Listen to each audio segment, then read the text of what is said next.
Hello everyone, good day. This is Miss Airah Bombase and welcome to our oral communication subject. So for today's class, we'll be having our lesson 5 which is intercultural communication. And for today's lesson, we'll be discussing all of these things. First one is a definition of culture. We're also going to be defining what intercultural communication is. Similarly, we will also be discussing the developmental model of intercultural sensitivity or DMIS. We'll also be discussing some barriers to intercultural communication, what are the characteristics of a competent intercultural communicator, and of course, provide ways on how we could improve no, kung paano pa tayo mas gumaling in terms of intercultural communication skills. So it says here that culture varies and it's important to know how to blend in. Napaka-importante na marunong tayong makibagay sa iba't ibang tao kahit meron tayong iba't ibang kultura, paniniwala, tradisyon, no? So let me just hear some of your insights of the words we can relate to culture. Kindly type in our chat box or comment box what can you think of or the terms, words, or phrases you can think of right now which can we relate to culture. Okay, sige, I'll give you 15 seconds to type in your answers and I'll be recording your scores. 15, 14, 13, 12, 11, 10, 9, 8, 7, 6, 5, 4, 3, 2, and 1. Okay. So, what do we mean by culture? How are we going to define culture? So, culture is a word that is used to refer to all of the characteristics that are common to a particular group of people. Now, these characteristics are learned. They are something that is acquired and it is not given by nature. So, basically, when we say acquired or learn, ito ay natututunan. Puwedeng sa bahay, puwedeng sa eskuwelahan, puwedeng sa mga nakakasalamuha sa pang-araw-araw na buhay, and it is not given by nature. For example, those persons who are male from birth, no, female from birth, so that is given by nature. But culture, ito ay ating natututunan. When you are born, you are not born with a specific culture already. The way that your parents reared you or the way the society that you grew up in functions, that is basically what's going to constitute or influence or affect the culture that you're going to have as you grow up. So, culture is also defined as social system. It is comprised of values, our beliefs, our attitudes, the norms that we have. For example, the traditions that you have, no, things that you are used to doing, things that you are used to using. Okay, and then of course you have your ways of behaving. How do you typically behave as a particular or in a particular situation or in a particular event, for example? And of course, aside from that, these are some of the things that you have to remember about culture. First and foremost, it is a human creation. Creation. Like what I have mentioned earlier, it is not something that you are born with. Your culture will depend on how you are raised or how you were reared by your parents, no? How your society brought you up. Okay, so all of those things might influence the culture that you're going to be having as you grow up. Okay, so another thing that you have to remember about culture is that it is described as the human part of the environment. So, what does it mean? When we refer to the human part of the environment, it only means that culture is something that is very specific. It's particular to us human beings. Sa mga tao lang ito, hindi pwede sa mga hayop, hindi pwede sa other living things like plants, no, or trees. Take for example, animals do not have a specific culture, but for us human beings, we have different sets of culture. Okay? It is also described as a non-biological aspect of life, meaning it is not a physical part of your body. That's what makes it non-biological. So as I've mentioned earlier as well, it is something that is learned from the parents, learned from schools, the media. When you say the media, this is what you can see in your TV, in the social media platforms, no? And even your broader community or yung mga nakakasalamuha mo araw-araw. So, culture is an expression of our moods of living and thinking. It is reflected and can be seen in our literature, religion, no, or religious practices, even in recreation and enjoyment. So, it is something that varies not just from country to country, but could also differ from one place to another. So, to better understand one's culture, you have to look into their history, okay, ethnicity, religion, technology, as well as their educational and social backgrounds. So now, how are we going to define intercultural communication? So intercultural communication is simply described as our ability to communicate, interact, and work with people of varying nationalities, backgrounds, cultures, and even languages across the world. No. So basically, we use intercultural communication when we communicate with or among people who are different from us in terms of our cultural aspects, no? Merong ibang religion, merong ibang nationality, merong ibang language, but we are still able to communicate with them even with those present cultural differences, okay? So, Think to Me in 1999 suggests that intercultural communication happens when an individual interact, negotiate, and create meanings while bringing in their varied cultural background. Pag sinabi nating varied, different, or pagkakaiba-iba, magkakaiba. No? So, while you are talking to someone who is different from you in terms of culture, okay, while you are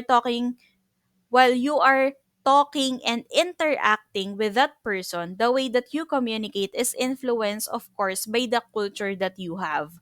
That's what makes intercultural communication fascinating and, of course, tricky at times as well. Bakit po? Kasi you will bring in what you know, what you believe in to that particular communicative situation. However, the other person that you are talking with might not be sharing the same cultural backgrounds, okay? As you are, yung katulad sa'yo, magkaiba kayo, okay? That is basically what intercultural communication is all about. So even if that is the case, intercultural communication can actually flow very smoothly and become very interesting for cross-cultural groups. No? Kahit magkakaiba, pwede daw maging interesting. Okay? But like what I have said earlier, it may not go as planned, especially when cultural collisions occur. So, we define cultural collisions as cultural differences. Okay? Kung natatandaan ninyo ang barriers in communication, no? So, cultural collisions or cultural differences that we or the communicators cannot compromise with. Cultural collisions may occur when, of course, there's a difference in belief, meron kayong pagkakaiba sa paniniwala, meron kayong pagkakaiba sa attitudes, no, towards the discussion or towards a topic of conversation. It can also occur when you interpret things differently, which is, of course, your interpretation is affected by the cultural background that you have. So let me give you examples para mas malinawan tayo, no? So one example of cultural differences is our varying forms of greeting, kung paano tayo bumate, no? So in East Asian countries, people bow their heads as a way to say hello. In Western countries, however, it is typical to shake hands, hug, or even kiss cheeks of the people they are meeting. Yung iba, tumutungo, yung iba nakikipagkamay or handshake, yung iba yumayakap, yung iba naman ay bumebeso. So, iba-iba tayo ng way ng greeting, no? So, that shows cultural differences in the form of greeting. Another good example is our dining etiquettes. East Asian countries typically use chopsticks, okay? Whereas Americans would be using spoon and fork, okay? So more often than not, whenever you engage in intercultural communication, your speech is continuously accompanied by gestures, facial expressions, okay? What else? And other body movements, no? That may add to whatever you are saying and effectively deliver your message across. However, it is very important that we understand that many communication patterns exist in other cultures as well. As I have mentioned earlier, cultural collisions, no, or barriers in intercultural communication often occur because of our cultural differences. Okay? The differences between and among cultures, however, there was this communication specialist, no, who tried to explore how we actually get over those cultural differences. No? Merong communication specialist, which is Dr. Bennett, no, na nagkaroon ng idea kung paano nga ba natin malalampasan yung mga cultural collisions natin or barriers in intercultural communication. Okay? So, in order for us to communicate effectively, okay, so his name again is Dr. Milton Bennett, and he was the one who developed the developmental model of intercultural sensitivity, also known as DMIS. So, according to Dr. Bennett, people actually experience cultural differences in different ways. So, the developmental model of intercultural sensitivity was established in order to fully understand how we interpret, okay, how we make sense of these cultural differences in the developmental model of intercultural sensitivity. Okay, so in here in DMIS, there are several stages. Okay, you have to remember the 6 stages in DMIS. The first stage is what we refer to as denial. Okay? For example, if a person believes that his or her culture is the only real culture, then he is still on the first stage in intercultural sensitivity, which is denial. Okay, dinideny pa. He is still denying that there are other cultures out there. There are cultures that are different from who he is or what he is in the denial stage. Okay? In here, the individual fails to see any cultural differences or any cultural um variations, okay, and tends to ignore and isolate themselves from other groups. Since they are in denial of the existence of other cultures, they would just keep to themselves. So, take for example a person who is still on the first stage of DMIS or denial. They would often say that they never experience culture shock, no, because they believe that it's only their culture that is existing. Okay? Naniniwala sila na walang ibang kulturang nag-e-exist. Okay? As long as they speak the same language, then there's no problem. There's no real difference in the cultures that they have. That's the first stage. On the second stage, we call it defense. So in this stage, it feels as though their own culture is the only good culture. Okay? So once a person has already gone past the denial stage, pagkatapos ng stage 1 na denial stage, they now go to the defensive stage. Okay? They acknowledge the fact that there are other cultures, however, they still feel threatened about those cultures. Bakit? Because they believe that their culture is superior. Okay, kung ano yung kultura mo, yun lang yung pinaka-okay, pinaka-maganda. Okay? It's the only good culture and it's the culture that other people should have. Okay? So dito, so these people who are in the defensive stage or on the stage 2 of DMIS, they tend to be more critical. So they try to make criticisms about or regarding different cultures and tends to have a narrow focus, okay, on what is really appropriate and what is correct. Since they could only acknowledge the background that they have, the cultural background that they have, it's boxed into that belief system as well. Okay? So that's why they have a very narrow focus of what's appropriate and what's correct. You have to remember that there are some things that are acceptable in one culture, but not acceptable in another culture. Okay? So if you only believe in the culture that you have, no? And kung iniisip mo that everything your culture has taught you is correct, then you're focused on your idea of what is right and what is wrong, what is appropriate and what is not, will also be very narrow, very simple minded. Okay? So, one is when people say that they wish that other people would just talk the way that they do. Okay? So, they acknowledge that other languages exist, other ways of communicating exist. However, they are still believing that the way they communicate personally based on their own cultural upbringing, and that is the only thing that is correct. Okay? Next, stage 3 is what we refer to as minimization, or simply put, you are trying to minimize. Now, what are we minimizing? Now, in this stage, you are beginning to find commonalities between your own culture and people of other culture. Okay, so you are trying now to connect with them by looking at the things that you are sharing or the things that you have the same. Okay, so the idea of minimization, or the third stage of DMIS, it's banking on the universality of ideas, that there are certain concepts or there are certain ideas here in our planet, here in our society, that is universal, meaning it doesn't change. Okay? Even if you have different cultures, let's have an example for that. The concept of love. Okay? Kahit naman magkakaiba tayo ng kultura, yung konsepto ng pag-ibig, iisa lang yan, di ba? Okay? Concept of hope, concept of peace. We try to bank on those abstract ideas. Okay? In this stage, the people who are experiencing minimization is now starting to recognize that all people are people despite differences. Okay? No one is above the other. We are all the same because we share commonalities. There are similarities between and among us. So people in this stage would often say that it's a small world after all. Okay? We are connected one way or another. Now, the fourth stage is what we refer to as acceptance. It's quite easy to for us to understand what acceptance is, right?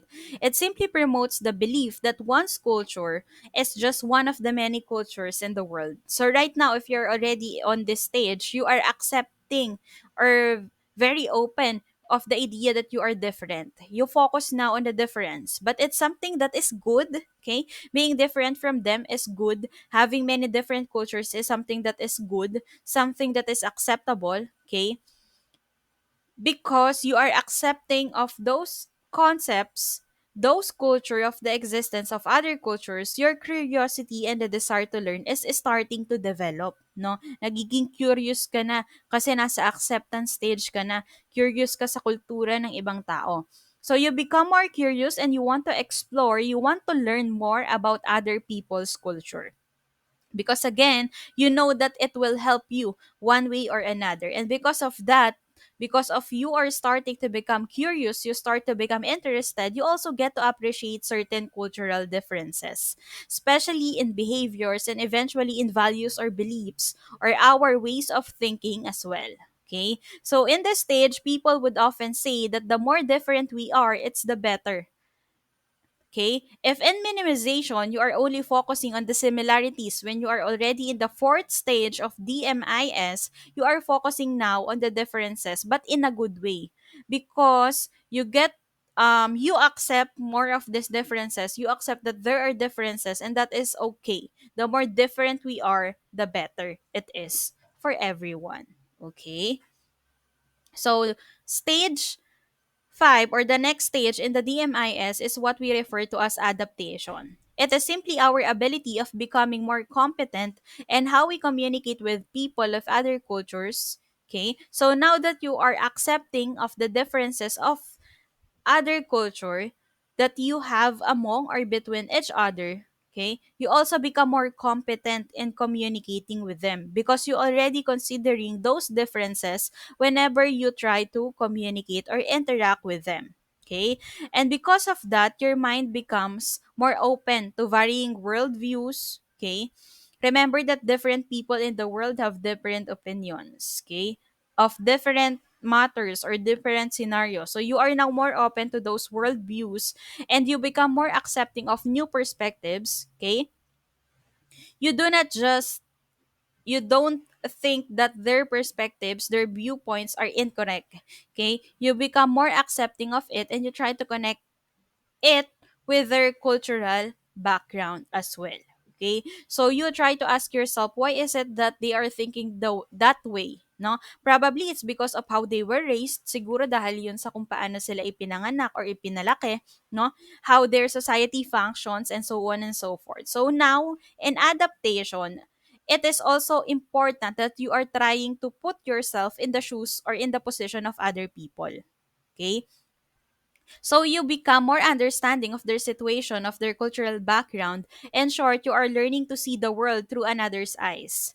people in this stage would often say that they have to change their approach, okay, to adapt to differences and behave in culturally appropriate ways. So when we say adaptation as well, we simply refer to our ability to be flexible in communicating with people of different cultures. Okay? So you try to figure out because you want to improve on it, you want to communicate with them, improve the communication process, improve the interaction with them. Okay? So you try to find ways on how you could do that. Okay?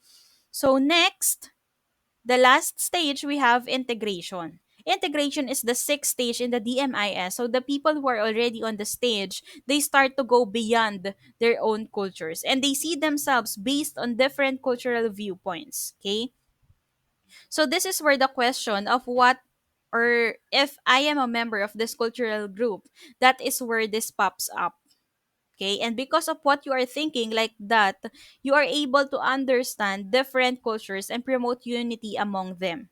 Okay, because you are now understanding it on their own perspective using their own mindset.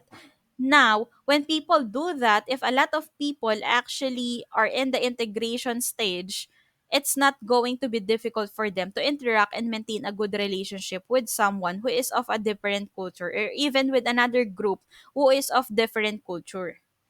Okay?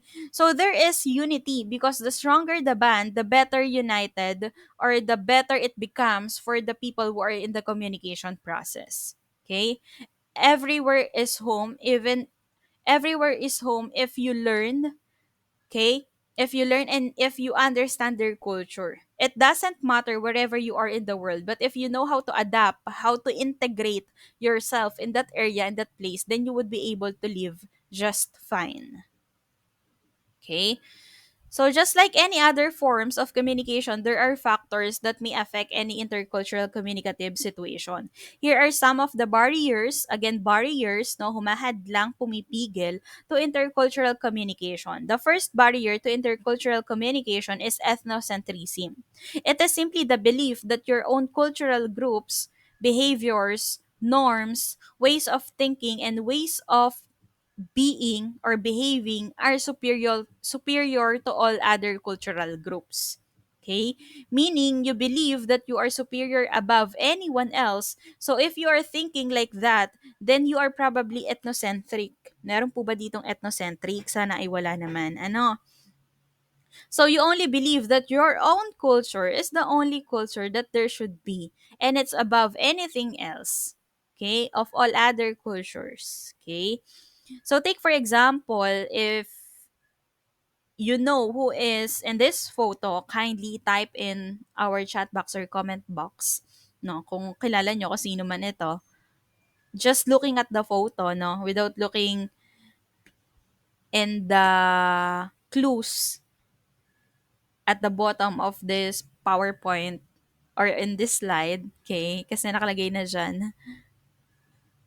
So take for example what happened during the Nazi regime. Okay, so during this time there was a notion that was perpetuated by the Nazis that Jews are the lesser culture. They are the lesser beings. Okay, so Hitler wanted to form a pure Aryan race. So during the Holocaust, he tried to of course eliminate all of those he believed are inferior to their own culture.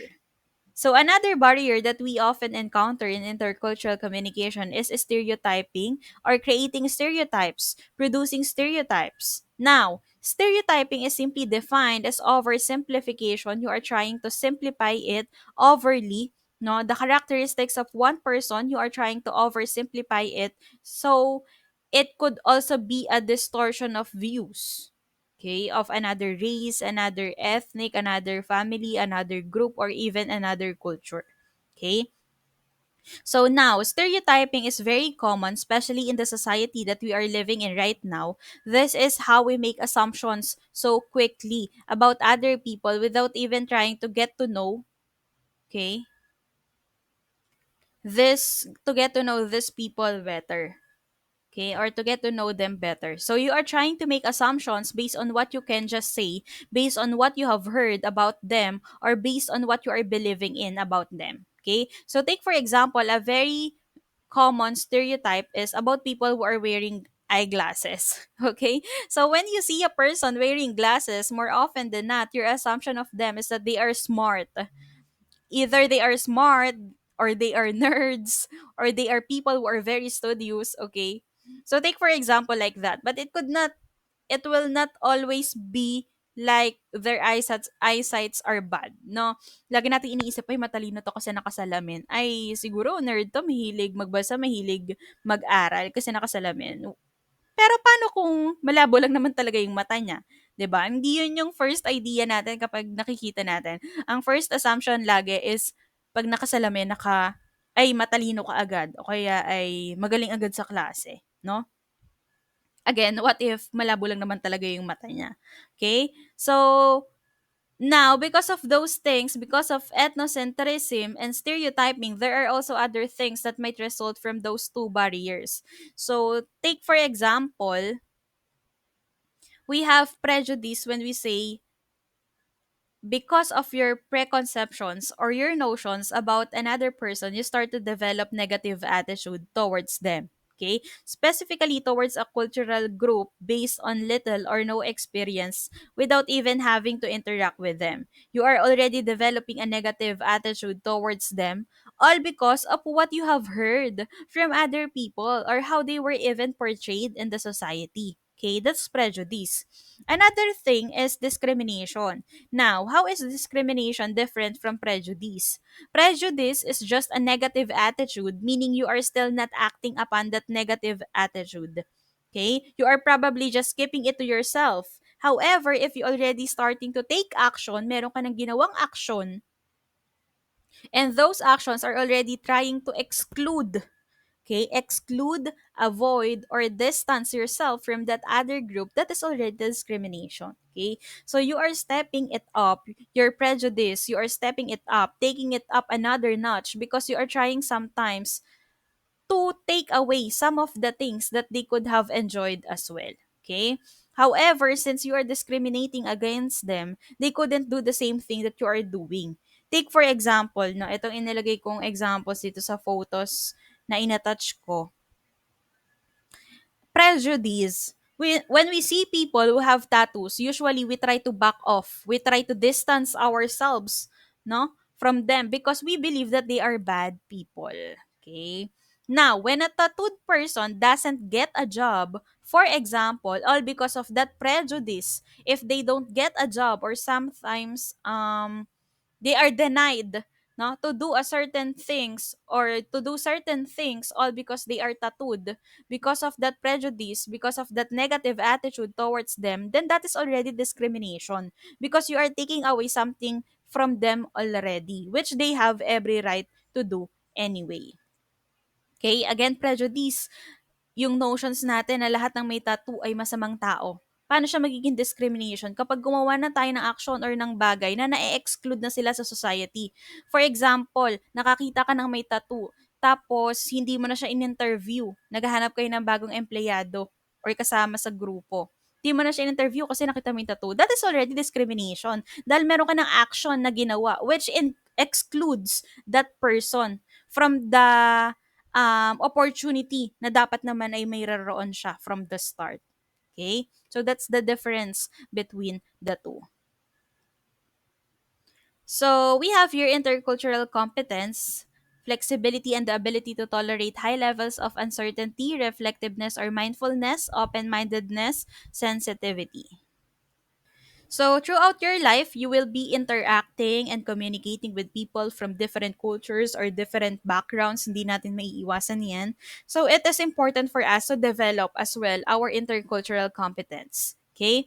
Our communication skills when we communicate or interact with people of different cultural backgrounds, in order for us to be competent in intercultural communication, the first thing that is highlighted is our ability to be flexible, our ability to adapt to certain situations. And it is also important that we have the ability to tolerate high levels of uncertainty. Okay? Remember that when you talk to someone of a different cultural background, it is not always the case that you know them completely. Okay? So there are certain things that you might not know about them. You might not know about their culture. Therefore, it presents possibilities that there will be things that you might disagree with. Okay? There are things that may be different from what you believe in. That is the reason why when you come in a cultural or an intercultural communicative situation, you need to prepare yourself. Prepare yourself for the worst and prepare yourself for the better. It is also important for us to develop reflectiveness, the second one, or mindfulness. No? Be considerate um about the things that you have just heard, okay? And not taking it negatively. Okay? So we have to be careful with how we interpret messages from our intercultural communicators. Similarly, of course, you have to be open minded, you have to be accepting of differences, you have to be careful with what you say because who knows if it might offend the person that you are talking with, especially if it's not something that is acceptable in their culture. So you have to be sensitive with that and learn to adapt, be flexible, turn the wheel around, okay, when you communicate with them, just so it will flow smoothly, the interaction will flow smoothly. Other factors, no, that may affect the way that we communicate interculturally is our gender. So take for example, men would communicate differently from women. Same with the members of the LGBTQ plus community, no? You have to be careful or mindful rather of these things. Another thing to consider is the age. Okay, there are certain cultures wherein age is a very big consideration. It's a very important thing to consider whenever you engage with them or whenever you communicate with them. No, take for example cultures such as East Asian cultures like the Chinese, the Japanese, and the Koreans.